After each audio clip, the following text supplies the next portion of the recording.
arī Šemam dzima dēli. Viņš ir visu Aibera dēlu tēvs, Jafeta vecākais brālis. Šema dēli ir Ēlams un Asurs, Arpaksats, Luts un Arams, Luts un Arams. Arama dēli ir Ūts un Huls, Gaiters un Mašs, bet Arpaksats dzemdināja Šelu, bet Sela Ērberu, bet Aiberam tika dzemdēti divi dēli.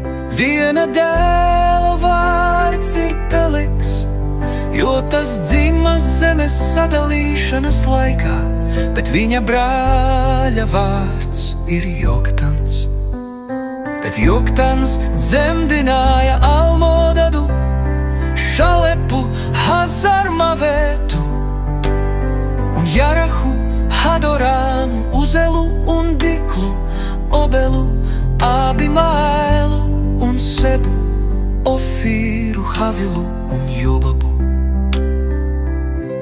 Šie visi ir Joktana pēcnācēji, un viņu dzīves vietas sniedzās no Mešas virzienā uz Sefaru austrumu kalnājos. Tie ir Šema dēli pēc savām ciltīm, pēc savām valodām, savās zemēs un savās tautās.